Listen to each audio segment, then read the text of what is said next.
Thank you very much for joining us for the Camnet TV menus. To present it, my name is Marco Kozi. First, we take a look at the stories making the headlines. Authorities remove street vendors from the Central Business District in Lusaka. The court revokes police bond for KAWAMBWA lawmaker NICKSON CHILANGWA. A local company announces $1 billion investment in a solar thermal power plant in Zambia. In international news, UN urges world to prepare for extreme weather. And in sports news, COSAFA champions return home. For details of these and other stories, join us shortly after this break. Water is life. Each drop counts and each must be cherished. Our tried and tested product meets all international standards. With our smart drip technology, we aim to deliver precision irrigation designed to reduce blockage and wastage, ensuring a high yield. RenGlow, your smart irrigation partner.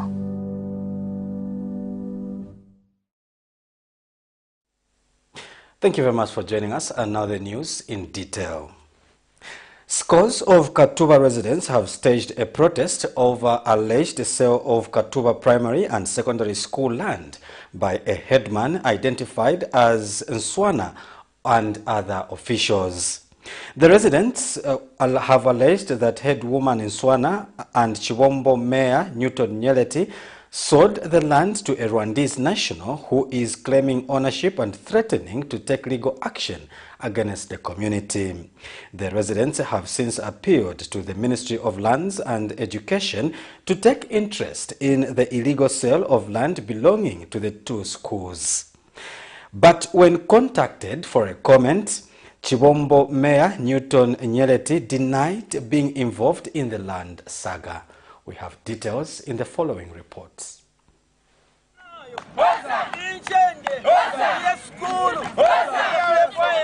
For generations, the land of Katuba has been the lifeblood of people, providing shelter and development. However, a wind of change has blown in, carrying with it the shadow of uncertainty and greed. A group of people alleging to be powerful are exploiting the land for richness, ignoring the cries of the locals who have tended it for centuries. Despite the government's agenda of free education, residents of Katuba are gripped with uncertainty on the education of their children, as headwoman Nswana and Chibombo Mayor Anthony Nyeleti are alleged to have sold land belonging to Katuba primary and secondary schools to a Rwandan national who is in a hurry to develop the land. The residents are questioning why the headwoman brought a surveyor at 21 hours if truly the land in question is hers. The residents are also protesting why the 8th headwoman has decided to sell the land which has been for the school since 1941.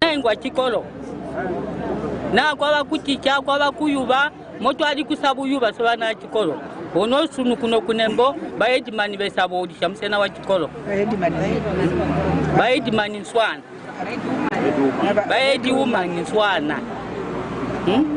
Ono chabanga chachupa. Ngabodi chabyani musena. Olomba edi mani Nswana koma musena bakocha na ingwa chikolo.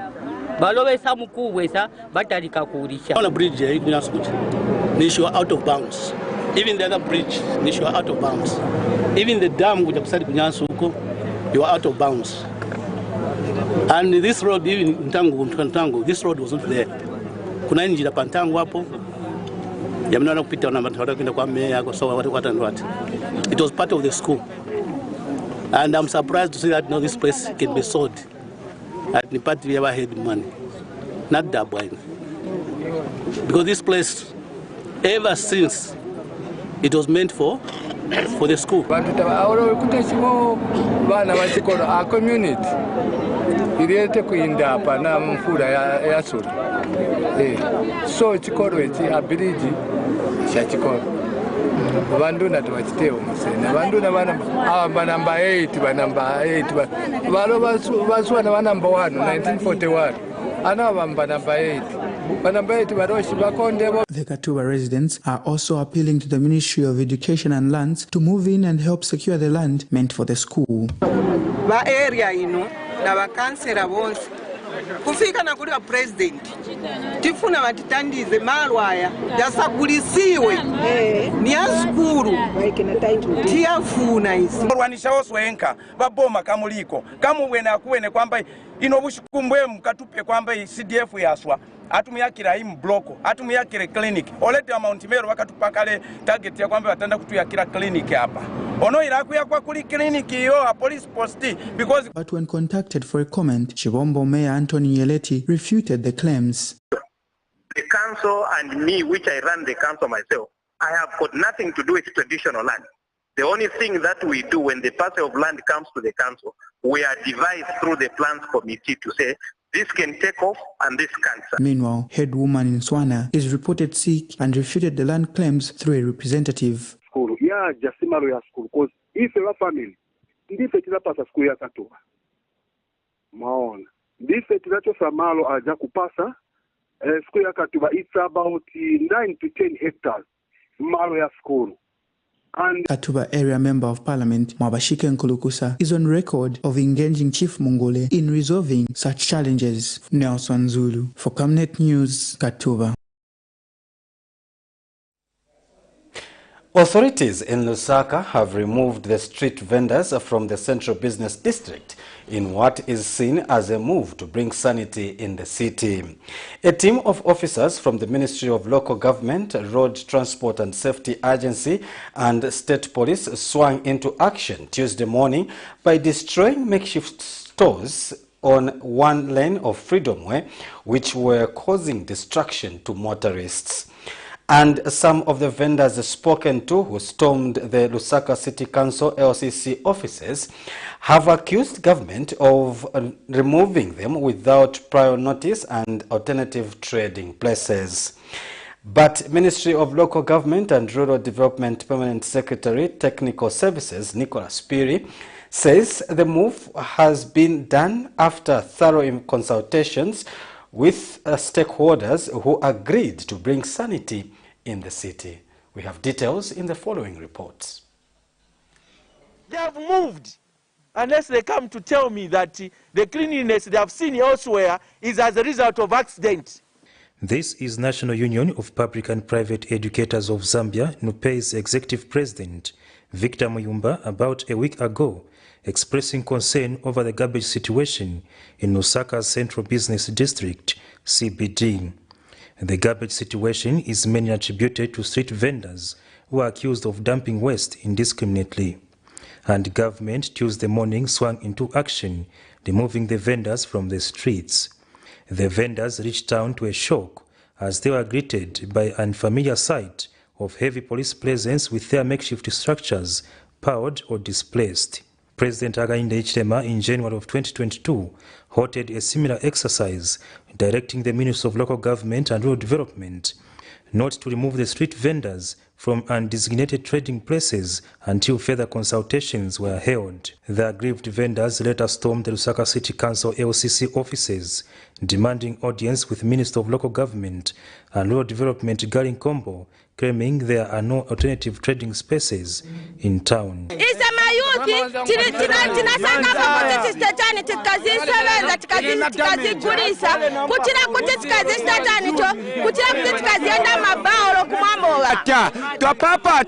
Twapapata togwada tusakirire ni place kwa mene muza tupereka Simon Mwewaleni ya chepa so Simon Mwewaleni ngati muone kwambirira pa duris paja kwenda ofika paja pa Lumumba bantu bapaka. The vendors have also denied causing garbage in the city as they paid user fees to LCC for collection. But the fact is, timalipira 5 kwacha every day.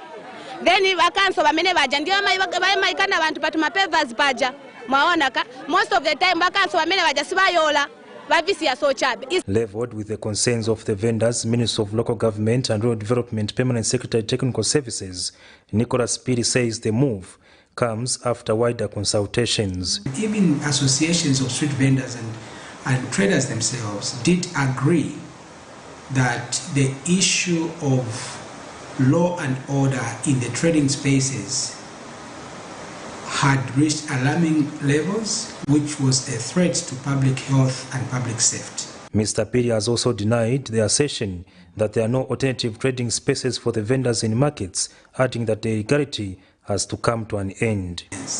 If today you went through town, you actually have some feel of fresh air.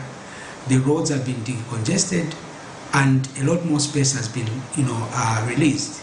So we can only appeal to the marketeers to go back to those spaces that have been designated to them, and in an event that they don't have trading space, then they can approach the council, and the council will be able to designate their trading spaces. Several attempts to remove the vendors from the streets in the past have been short-lived, owing to political nature of the matter, as the affected champion the cost of living, among other concerns that seemingly push government to reverse its stance. This is therefore the first test for the New Dawn administration to bring sanity to the city, and only time will tell if it will hold. For Camnet TV News, I am Kaptula Afias in Lusaka. Some Lusaka bus drivers operating from Kulima Tower, City Market and Lumumba bus stations have called on government to consider constructing a spacious bus station that will accommodate all the buses. Some drivers who are agitated by government's decision to impound several buses which were found parked outside Kulima Tower station Tuesday morning explained that the bus station are full to capacity. They have demanded for an update from the Minister of Local Government, Gary Nkombo, on the progress made to construct other bus stations. Meanwhile, Road Transport and Safety Agency Acting Head of Public Relations, Mukela says the agency is only focusing on restoring safety on the Central Business District in line with its mandate. We have details in the following report. According to the Road Traffic Amendment Act of 2022, public vehicle contravening is an offence. Local Government and Rural Development Minister Gary Nkombo is on record on Tuesday, 5th April 2022, having directed bus drivers who are operating from Freedom Way to desist from doing so. Mr. Nkombo warned that anyone found contravening would be arrested by the police and be taken to court. In his inspection, the Local Government Minister assured of finding a lasting solution to ensure all bus drivers are accommodated. But after 475 days, some drivers whose identity has been withheld operating from Kulima Tower, Lumumba and City Market bus stations have called on the local authority to construct more bus stations as opposed to banning contravening without a solution. Mabasi yanapaka somanga mabasi stations yantina City Market, Lumumba, Kulima Tower tukatengana abajama basenzera mu road kuti yapabere mabasi stations space singapangi ko mapeta washitako develop kunganya ma bus stations afunga bus stations at least yapaka kukatipa Lusaka masele yakafunika because mabasi unaona like maruti ya kumachester ni garden sibapanga ya kulevi kuja yalonga mabasi kuona saka space panja basi pa bridge space bakazironga vaenda then ku downtown space iliko kuja pakeje station vaenda vacheketi ma stations ina nda City Market ni uzula Kulima Tower ni uzula Lumumba ni ise tilimo tonga mazili clips njapaka mpaka ziti mara bora lezongo ngati bapaka je static for shanting ila chabe azo wasipaka na mabasi wa shanting akonga na malaini mene wakawen kuti wasila mutungena ma stations here. Meanwhile, Road Transport and Safety Agency Acting Head Public Relations, Mukela says the agency is only focusing on restoring safety in the Central Business District in line with its mandate. Mr. Mangolwa says the agency is legally discharging its mandate to restore sanity, hence what happens to the bus drivers, the local government are the ones to provide a way forward. If you're going to load on the road and block the roadway, that is an offense according to the Road Traffic Act. So it is our responsibility to take steps and correct that. And that is what the operation we've embarked on today is aimed at doing, bring sanity back to the CBD, because what has been prevailing is an inconvenience. But when reached for a comment, Local Government and Rural Development Permanent Secretary in charge of Technical Services, Nicholas Piri, had this to say. Also, in this case, Lusaka City Council is also doing their bit. And we want to sustain this until there's law and order in the CBD.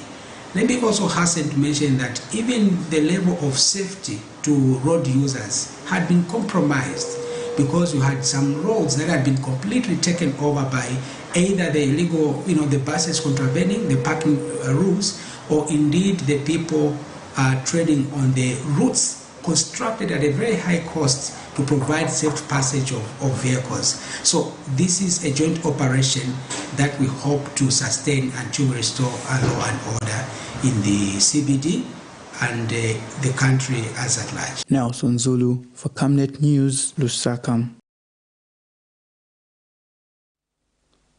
Thank you very much, Nelson, for that particular report. Now, we have been joined in the studio by the Ministry of Local Government and Rural Development Permanent Secretary Technical Services, Nicholas Piri, to help discuss details of the two stories that we have just seen.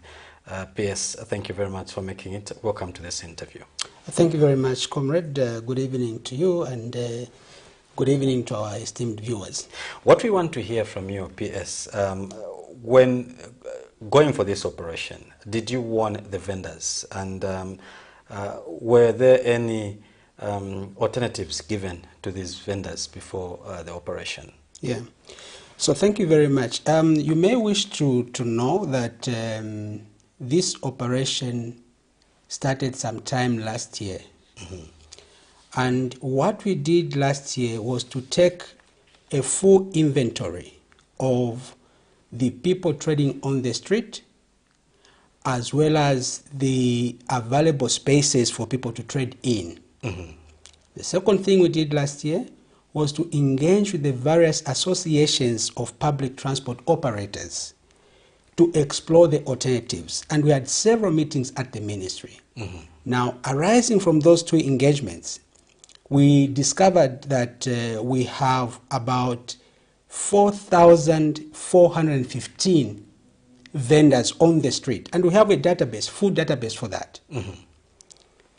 Coincidentally, or surprisingly, or interestingly, whereas we have 4,415 vendors on the street, we have 4,981 empty spaces in about 32 markets dotted around Lusaka. Which means that if we took everyone back to the markets, there will actually be a surplus of minus 300-400 spaces still unoccupied and no vendor on the street. Mm-hmm. But not only did we do that, we also engaged with the bus operators to see how we could bring sanity to the CBD. And then earlier this year, about 3 months or so ago, you remember that the Minister of Local Government did announce that we were going to undertake an operation to remove people from the street. And we were directed and guided that we needed to do further consultations. Mm-hmm. And in that consultation, we spoke again with the people on the street through their associations and the individual traders. We engaged the church mother bodies. We engaged civil society. We engaged literally all the stakeholders.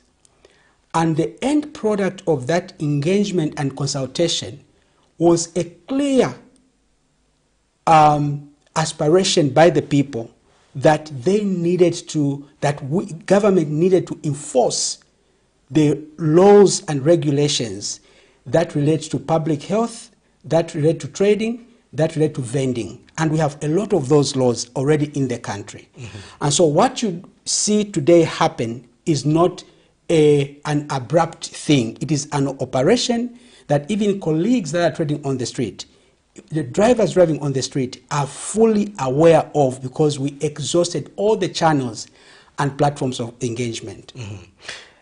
What is the next step? You have explained that you have over 4,900 empty spaces in various markets in Lusaka, and the vendors are only 4,400 and is it 15? 15, yes. What is the next step? How do you take these vendors to these markets now? So there are several things that are happening.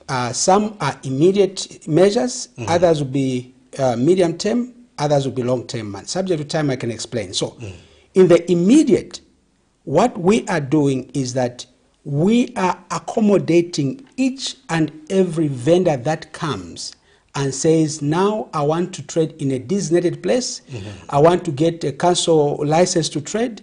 Those will be automatically, without any question, be placed and given a stand to trade from. That operation or that undertaking is with immediate effect.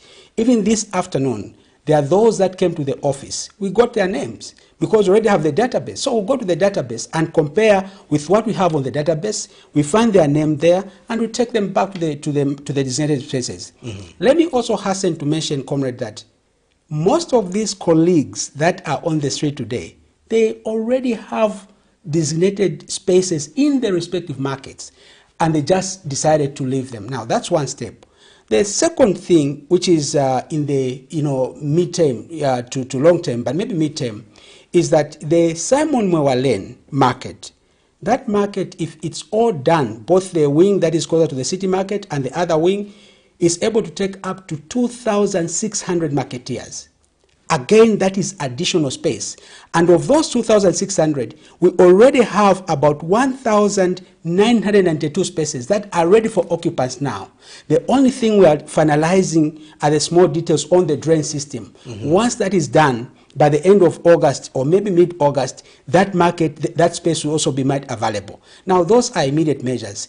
Long-term measures, what are we looking at? We are exploring different PPP arrangements whereby we can leverage on private capital, upgrade some markets in the CBD and using private capital, and then accommodate as many traders as we can. Those obviously are long-term measures, but we have everything already mapped out, and there should be absolutely no concern, cause for alarm or politicking around this issue.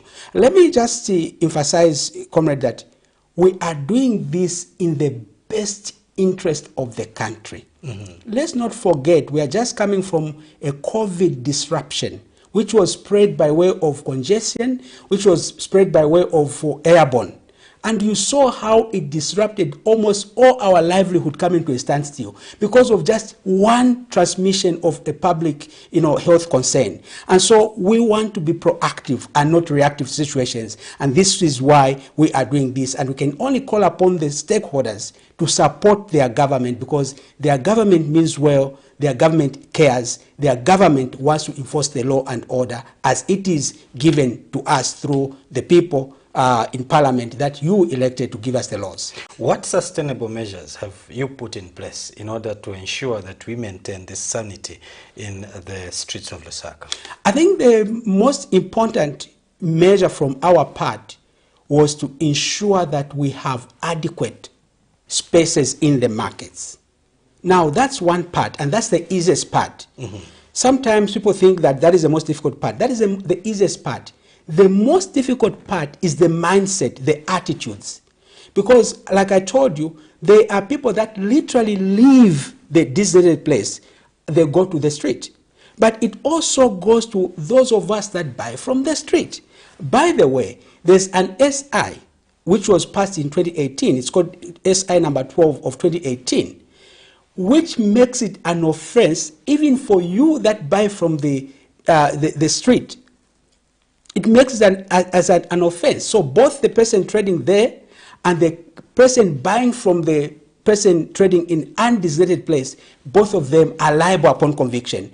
But that SI done in 2018, I think has not been properly implemented. And those are the things that we should be thinking about. So when you talk about sustainability, government has done its part, namely make the spaces available. There's a part that society, the media, the church, and everyone must play. What part is that? It is the mindset, public awareness, education, so that we can look at our city and say, wow, this is a good city to live in. And this is not just for Lusaka, this goes for all the places in the country. Just one last thing, comrade. Even when you look at how the liquor is being sold, almost every corner shop in our compounds is a liquor store. You cannot have a country like that where people can have access to liquor at any time, and yet we have the Liquor Licensing Act, which is very clear on who should sell liquor, how and where. So what we are enforcing is nothing new. It is the laws that have been promulgated, and we need to enforce them as they are. Finally, before we let you go, PS, the issue of buses. The bus drivers are claiming that Lumumba City Market and Kulima Tower are all too small. What plans do you have to accommodate all these buses that are outside these stations? That is very true. I think we have these discussions with colleagues, the associations of bus operators and taxi operators, and we are all agreed that there's need to designate more spaces. And of course, the Bus and Markets Act provides powers to the minister through the local authorities to designate certain places as bus stations. And I think that we are going to do. The council is now in the process of identifying those spaces, but what we want to do is identify the spaces and give them the supporting infrastructure, especially water and sanitation. And then those now can be designated as, as bus station. Already we have identified, I think, about 2 or 3 places, and the processes are in place to attend to that issue. That should not be a source of worry. I think it also will be attended to in the due course. PS, we'd like to thank you very much for finding time to make an appearance on our menus. Much appreciated. Thank you. Thank you very much. In other news, former Environment and Natural Resources Minister William Harrington has proposed the amendment to the Zambia Environmental Management Agency ZEMA Act to allow it operate without political interference. Speaking to Camnet News, Mr. Harrington says there is too much political interference in the operations of ZEMA, which has seen the agency rescind some of its decisions it made, such as allowing mining activities in the Lower Zambezi National Park and the developments in Forest 27. He says, in as much as government wants to pretend that it is committed to protecting water bodies in the country, it has lamentably failed to protect Forest 27 due to its interests best known to themselves. We have details in the following reports. Grapples with the effects of climate change, there is need for concerted efforts to combat its effects and end human activities that have been exacerbating the harsh climatic conditions. Governments, for example, need to put in place measures and policies in order to reserve the little that is remaining for the future generations. This is why an environmental expert and former Minister of Environment and Natural Resources in the Frederick Chiluba government, William Harrington, has warned that if no proper policies are put in place now, the future generations will face the severe consequences. For example, the Lower Zambezi National Park, which some investors or promoters who want to open up a large-scale open-pit mine, that project has been rejected, was rejected by ZEMA, but the promoters appealed to the then Minister of Lands and Natural Resources, who overturned the ZEMA, the professional advice of ZEMA, and allowed the project to go ahead against the interest of the environment and other stakeholders, environmentalists. Mr. Harrington has since called on government to amend the Zambia Environmental Management Agency Act. He says doing so will help the agency operate freely without any political interference. The minister is empowered to overturn or overrule ZEMA on his professional advice. I think there is need now, more than ever before, we can to amend the act. We can talk about the controversial Forest Reserve number 27. You may be aware, or viewers may be aware, that ZEMA actually were against the development going on currently, and they are still going on, in spite of government's directive that there should be no more developments. But we have evidence that developers are still building in the Forest Reserve, which is a very sensitive ecological zone. It's a protected forest from the time of from the colonial administration. It has been a protected forest reserve for a special reason, but government has turned a blind eye to the fact that developers are still going on to develop and build massive high-cost infrastructure there, which is going to compromise the environment. It is going to pollute the underground water system. It is going to compromise the flow of the water in that water catchment area to the detriment of present and future generations. But because of the political interference, and I want to express concern with the minister himself, my cousin, Mr. Elijah Muchima, Minister of Lands and Natural Resources, who says that the fact that the people are constructing there does not mean that government has failed. To the contrary, let him throw away his pride and admit, government must in fact admit that they have failed to address the concerns surrounding the controversial Forest Reserve number 27. Vincent Piri for Camnet News in Lusaka.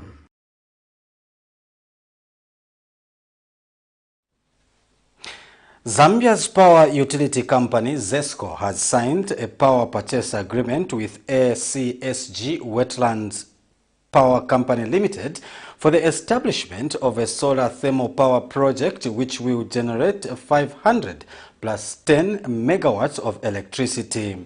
Speaking at the signing ceremony in Lusaka, ACSG Wetlands Power Company Limited Executive Chairman Chief Obi Amuchiwenwa says they will be investing close to $1 billion United States dollars in Zambia to help close the gap in the electricity deficit the country is faced with. Meanwhile, Energy Minister Peter Kapala says the investment will accelerate ZESCO's ambition to grow its current energy source beyond hydroelectric power. We have details in the following reports. Sealed, done and dusted, Zambia's power utility company ZESCO has signed a power purchase agreement with ACSG Wetland Power Company Limited for the establishment of a solar thermal power project which will generate 500 plus 10 megawatts of electricity and is set to help cushion on the deficit of electricity in the country. Speaking at the signing ceremony in Lusaka Tuesday, Chief Obi Amuchinwa says his company will invest close to $1 billion in the solar thermal project, which will be spread across the country. Most of the projects have been stillborn because the intentions are there, but for some reason or the other, either the technology is failing or the financial aspect is not perfected. In this case, the technology seems to be quite perfected. The financial capacity is there, and the cooperation between the government entities, most importantly. You cannot have a framework for power development and there will be a lack of synergy. The synergy is there. And Energy Minister Peter Kapala is happy that investors have found Zambia as a destination for investment in clean energy and has tasked ZESCO to take advantage of the conducive environment to attract more investment in the energy sector. ACSG Wetland Power Company Limited decision to invest $1 billion in solar thermal power project with an expected net capacity of 500 megawatts plus 10 megawatts in various parts of the country will accelerate ZESCO's ambition to grow its current energy sources beyond hydroelectric power. This development shall be undertaken by a special purpose vehicle formed by a consortium in which the people of Zambia have a stake through ZESCO Limited. And ZESCO board chairperson Victor Mapani has stressed the importance of the agreement. Doing ACSG will be tangibly contributing to accelerating Zambia's electricity supply industry on two fronts, which are one, to increase power generation capacity and to help diversify the energy mix, which presently has hydro sitting at 86% in Zambia, which is a risk by itself. We are further excited to note that this agreement guarantees us an initial investment and commissioning of the 10 megawatt solar thermal plant, hopefully to be placed in Shangombo area, and thereafter immediately 500 megawatts to continue facing through. Zambia currently has over 800 megawatts power deficit and is hoped will be covered with the coming of a solar thermal power project. Prudence Chota reporting for Camnet TV News.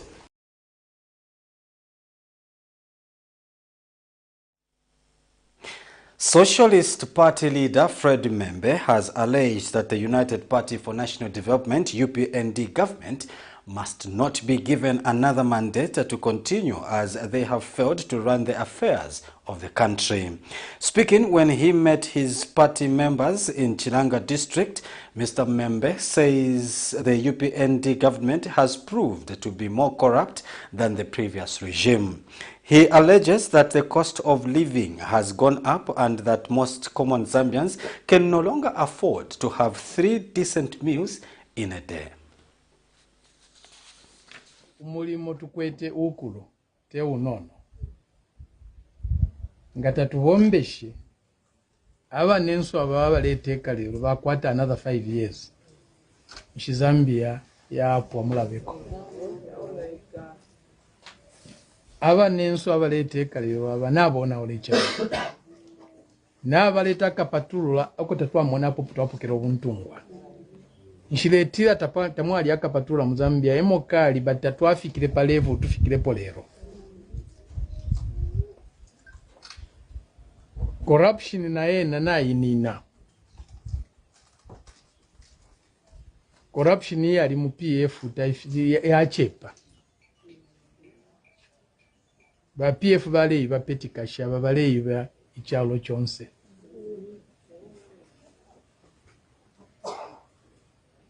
Imi kalire na yena pamayanda na ishupa. Nga mwali ya 3 meals. Akalele lona ngu 1 meal ya shupa.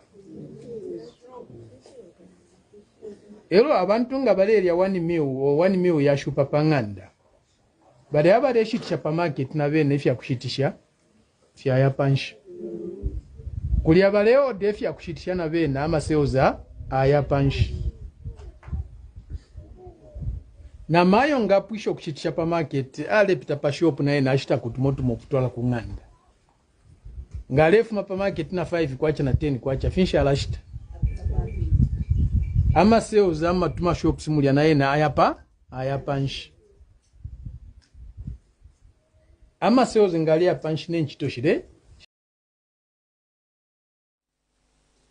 The United Party for National Development UPND member KAWAMBWA says the UPND government will be sabotaging itself if it fails to address the high cost of mealie meal. Mr. KAWAMBWA argues that it is illogical to allow the private sector to manage the administration of the staple food. He says government must move in and start regulating the price of mealie meal, stating that the price of the staple food cannot be fetching for as high as 260,000 kwacha per 50 kg bag. He says the progressive policies being undertaken by the government will amount to nothing if the high price of mealie meal is not addressed. To go back to our language in the political industry, let us not joke with the prices of mealie meal. No. We can boast about what we've done, CDF, but if we are not careful on the prices of mealie meal, we are not addressing these mechanisms that we have seen here, then we are sabotaging ourselves. Somebody who is not doing the correct thing must be removed from office here. Somebody who is not doing the correct thing must be removed from office here. My candidate, President Hichilema, has done his part, addressed all these mechanisms at once. There's no road shedding, there's no smuggling. The kwacha is performing better. Diesel is stabilized. Those are major fundamentals. There's bumper harvest. Then where is the problem? Why are we seeing the prices of minimum going up? That's the question. We don't want to allow the opposition colleagues from the media to capitalize on a small thing that can be fixed. So, in my conclusion on this topic, we shall consider writing to FRA, Ministry of Agriculture, Ministry of Commerce, to look at what we are suggesting. We've said we don't want to concentrate on market forces that are only interested in what is called profit in business. we want to concentrate on ensuring that the food supply chain in the country is controlled by the state, because it is the state that is taking care of the people of this country. That is a simple logic. How do you allow the private sector to control the food supply chain? If they want to sabotage it, they can sabotage it because they don't care. Us, we care because we stay with people. People that are not doing fine, coming from Chivoria, buying a bag of meal at over 200 kwacha is something that is painful to a person who comes from a compound. The Opposition Development Freedoms Party leader, Brian Mutale, has challenged government to look into the high cost of mini meal, which is becoming unaffordable for the majority of poor Zambians. Mr. Mutale tells Camnet News that the people of Zambia first think of their stomach before undertaking any activities, and that the high cost of mini meal will remind most poor people inactive. And meanwhile, the opposition leader has challenged government to deal with all those who are insulting the residents using social media, regardless of where they are based. He says it is very disappointing to hear of a Zambian based in the United States insulting the president, while ZICTA is failing to manage the situation. Especially this woman from America, she's a Zambian. The way she's talking on the public, the way she's insulting the president, us as a Development Freedom Party, we are not happy. So, Mr. President, we are asking to take serious this issue for cyberbullying, because we can't allow anyone or any youth to start insulting big people. We are not allowed on that issues. So please, Mr. President, take these things serious. Then the other issue I wanted to talk about is about meeting. Meeting abantu bafuayo okudya. Abantu bafuayo okudya. We can't allow people. There's some people who work in industry areas whereby they get 500 kwacha as salary. Now the minimum has gone far at 250 kwacha. So, Mr. President, see how the best you can help the Zambian people concerning the mini meal. On that note, we break for some commercials. We have more news after the break.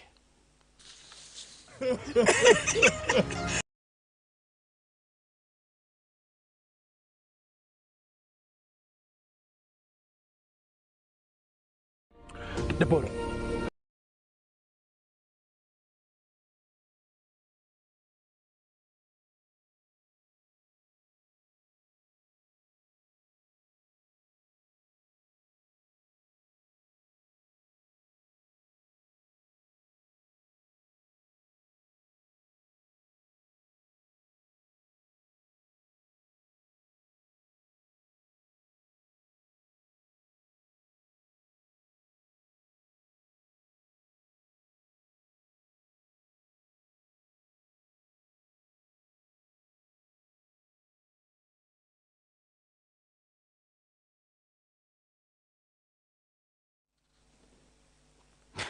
Sincere apologies for that. We, however, continue with the news.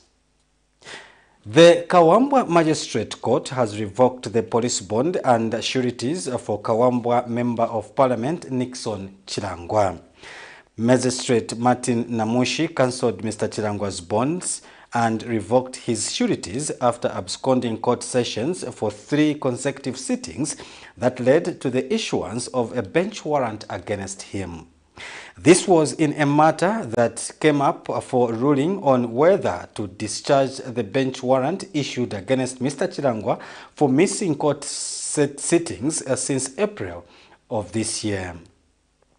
Magistrate Namushi said the accused had failed to satisfy the court with his explanation for absconding the court sittings and revoked the police bond. In his submission, defense lawyer Jonas Zimba pleaded with the court to consider revisiting its decision on ruling to cancel the police bond and the sureties. Mr. Zimba submitted that both the police and the court had no judicial powers to cancel the police bond, but just to strengthen the conditions of the bond. But the state, represented by State Advocate Wilson Mwale, applied to the court for more time to respond to the application made by the defense lawyers. Considering the two submissions, both the defense counsel and the state Magistrate Namushi allowed the state time to study the submission and respond tomorrow, July 19th, 2023. Magistrate Namushi, however, said Mr. Chilangwa will be remanded at KAWAMBWA Correctional Facility as he awaits to know whether the police bond will remain revoked or rescinded. This is in a matter in which Mr. Chilangwa and his Pambashe constituency counterpart Ronald Chitotela, with 5 others, stand charged with arson, malicious damage to motor vehicle before setting it ablaze, threatening violence and assault cases committed in August of 2021. The Lusaka Principal Resident Magistrate Sylvia Munyinya has extended the warrant of arrest she issued against former presidential political advisor Kaiza Zulu following his continued failure to appear before court. Mr. Zulu, who is facing a charge for failure to surrender a diplomatic passport, has been at large for over a month. His sureties, Lumezi lawmaker Munie Zulu and Chirubi lawmaker Mulenga Fube, assured Magistrate Munyinya Tuesday morning when the matter came up for possibility to present the accused at the next court session. We have details in the following reports. The search for former presidential political advisor Kaiza Zulu continues, has his surety informed the Lusaka Magistrate Court Tuesday morning that they have also engaged private investigators. Mr. Kaiza Zulu is facing allegations of failing to surrender a diplomatic passport, has been in hiding since May. The accused has been missing court session since the 26th of May 2023, leaving his 2 sureties, independent Lumezi Area Member of Parliament Munia Zulu and his counterpart, Chilubi Area Member of Parliament Mulenga Fube, in panic to search for him and present him before court. The court issued an arrest warrant against him in June. Considering his continued absence, the bench warrant has been extended.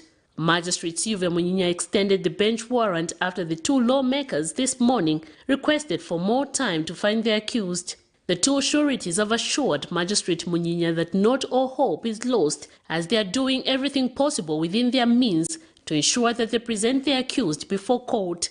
Mr. Kaiza Zulu, who served as political advisor for former President Edgar Lungu, has continued to avoid court session ever since he was found with a case to answer. The former political advisor standing trial on charges bordering on failing to appear before a nearest immigration officer and failing to surrender a diplomatic passport. In the first count, allegations are that Mr. Zulu failed to appear before the nearest immigration officer on the 9th of December 2022, while in the second count, the state accuses him of failing to surrender his diplomatic passport when required to do so by the Chief Passport and Citizenship Officer upon ceasing being a diplomat on the 20th of December 2019. The matter comes up on the 4th of August 2023 for return of bench warrant. Miriam Kaimba, reporting for Camnet TV News.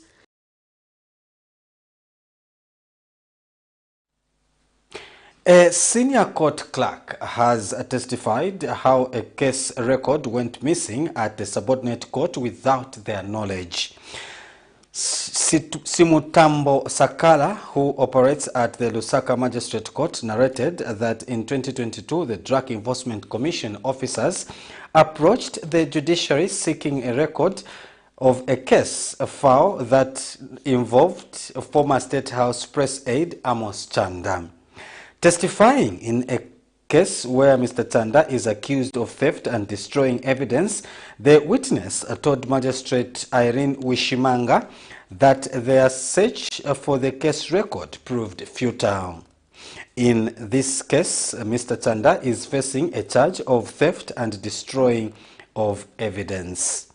He is alleged to have bent the court record of the Road Transport and Safety Agency speed camera corruption case, a document in relation to the matter he was facing in 2020.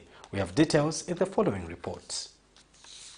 Trial continued Tuesday morning before the Lusaka Magistrate Court in a matter in which former State House Press Aide Amos Chanda is facing criminal charges.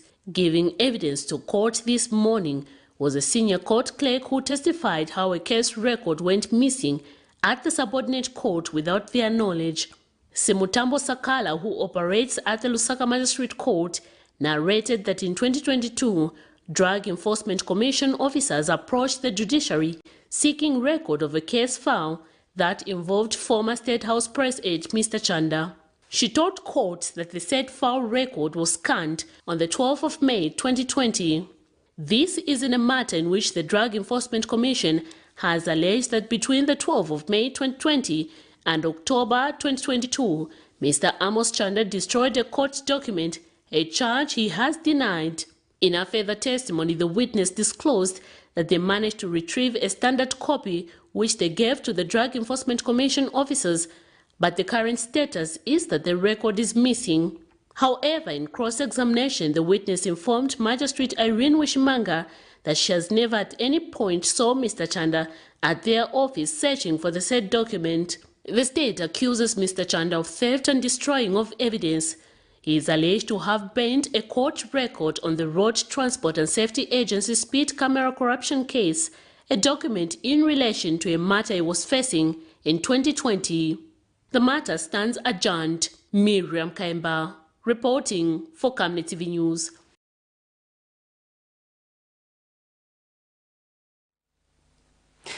The United Party for National Development, UPND National Chairperson Collins Maoma has called on all well-meaning Zambians to join hands with President Hakainde Hichilema in developing the country.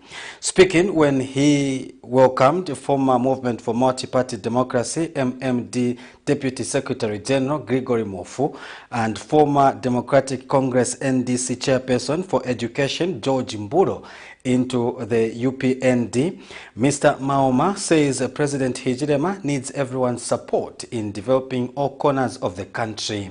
Meanwhile, the two defectors say they decided to defect to UPND because of the developmental agenda that the UPND is undertaking.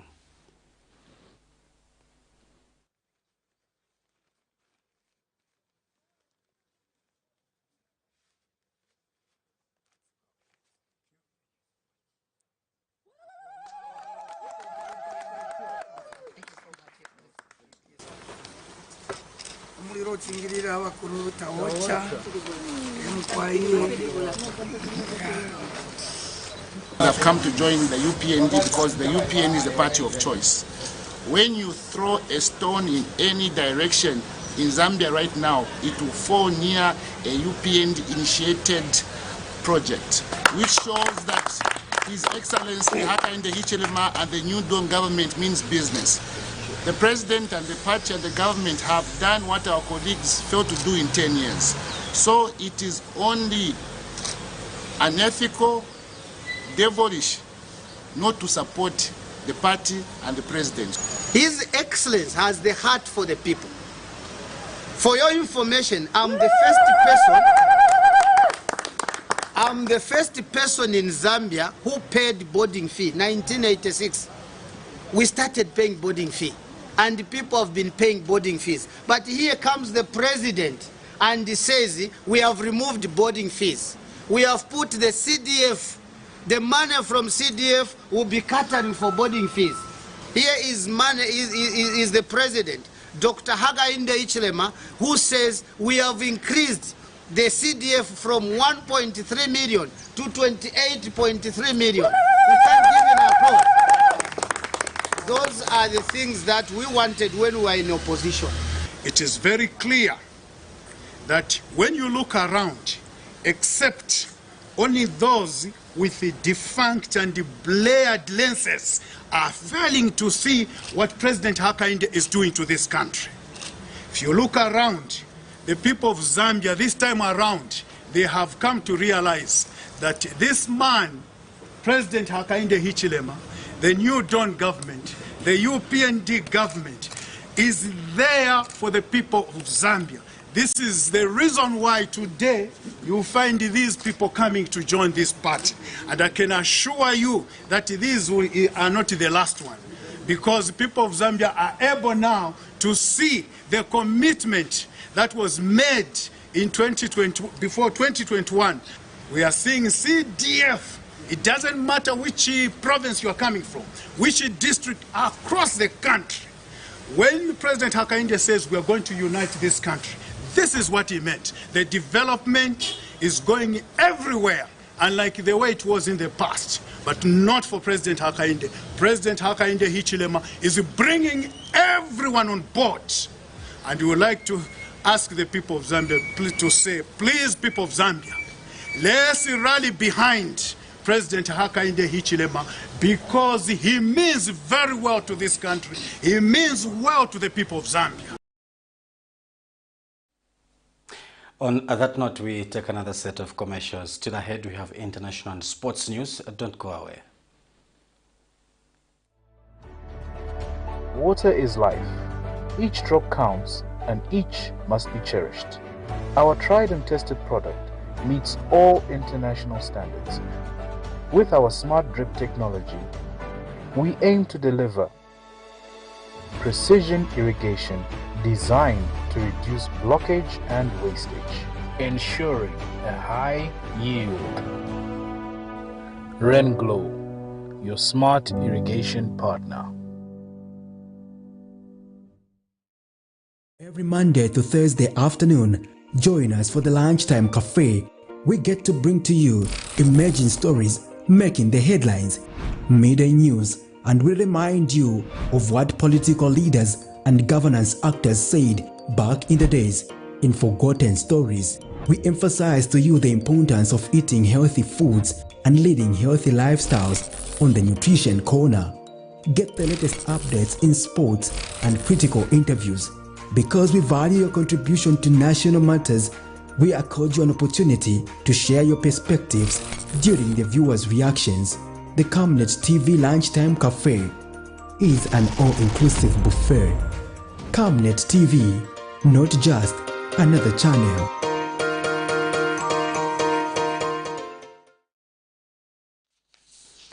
And now in international news, in Mexico, security experts are warning that a recent spike in murders, kidnappings, and attacks against public officials may be part of the unprecedented rise in violence as national elections draw near.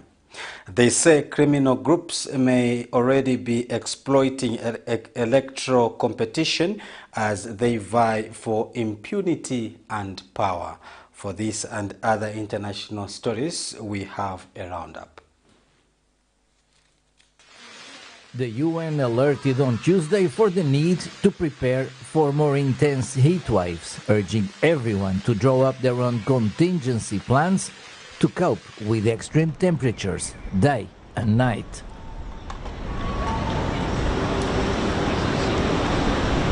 So we are seeing continuing growth in the frequency, duration and intensity of heat waves, and this is entirely consistent with the science of global warming and IPCC reports. These events will continue to grow in intensity, and the world needs to prepare for more intense heat waves. According to experts, heat-trapping greenhouse gases are the cause of climate change. Gases such as carbon dioxide, methane and nitrous oxide play a crucial role in preventing some of the sun's rays from being reflected back into space. One of the noticeable phenomena that we've seen is that the growth in simultaneous heat waves around the Northern Hemisphere has increased sixfold since the 1980s. This trend shows no sign of decreasing. It's also worth noting for the current event that July and August are the most critical months for extreme heat waves. We've already seen them impact Asia, North and Central America, Africa, the Middle East, and now Europe. So I'm not telling fibs. It is increasing. Experts agree that the best way to stop climate change is to eliminate fossil fuels, replacing them with clean and sustainable forms of energy. Mexico is experiencing a sharp rise in violence. Some of the most notable examples in recent weeks include a series of roadside bombs in the state of Jalisco that left 4 police officers dead, and an attack against security forces in the state of Chiapas that led to the kidnapping of 16 police employees. Experts say that while these incidents may be attributed to turf wars between rival gangs, the overall increase in violence could be linked to the gearing up of election season. It would have to be examined on a case-by-case basis, but effectively, when faced with changing political candidacies, different groups begin moving their chips, be they political or through the use of violence. This is how they gain their space against their rivals, to show how much influence they wield. Security analysts say the influence criminal groups have over politics is most evident during campaign seasons. And nowhere in the country is this more apparent than in Mexico's hotlands, namely the state of Guerrero. Earlier this month, a large demonstration organized by a drug gang near the resort city of Acapulco led to the abduction of several government officials. Even Mexico's president made reference to the clout criminal groups in the state have over citizens. Don't be fooled. It is a common practice by some criminal groups to create a social base of support. Some estimates suggest there are as many as 200 armed criminal groups vying for power in Mexico. Experts say many of these groups are able to thrive because of their ability to make deals with government officials, who in turn afford them impunity and even positions of power. Organized crime, by its nature, needs the state to be able to circulate all of its illegal merchandise, to operate in financial systems as complex as those in countries like Mexico, Colombia, and Brazil. Despite national elections still a year away, many argue that criminal organizations here have already started taking advantage of early campaigns, with the aim of leveraging state power for illicit purposes. As political campaign season in Mexico draws near, there's concern that violence, which is already at record highs, could become worse as the country struggles with the seemingly impossible task of severing the bonds between criminals and authorities. Manuel Rapalo, Al Jazeera, Mexico City.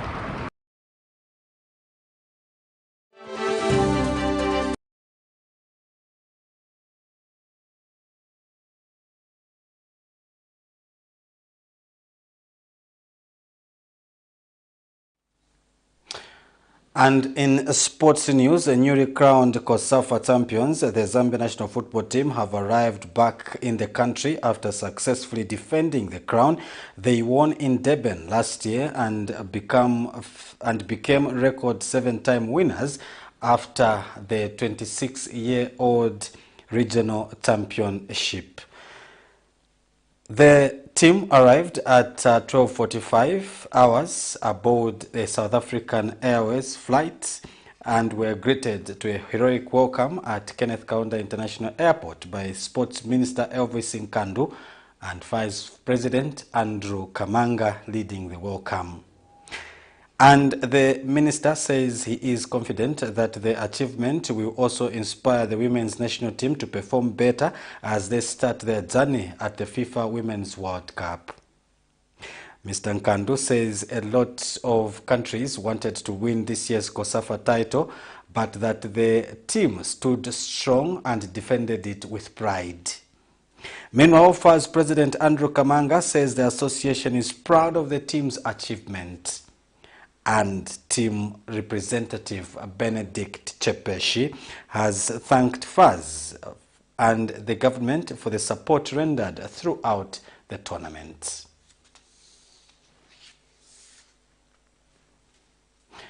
On that note, we end today's menus, but before we go, another look at the stories that made the headlines. Authorities remove street vendors from the Central Business District in Lusaka. The court revokes police bond for KAWAMBWA lawmaker NICKSON CHILANGWA. A local company announces a $1 billion investment in a solar thermal power plant in Zambia. In international news, UN urges world to prepare for more extreme weather. And in sports news, COSAFA champions return home. Before we go, we look at the Camnet verse of the day, and today it comes from the book of Colossians chapter 4 verse 2, and it says, "Devote yourselves to prayer, being watchful and thankful." That's it. That's all we had for the news. Don't forget to join us for another bulletin. On behalf of the entire production team, have a blessed night.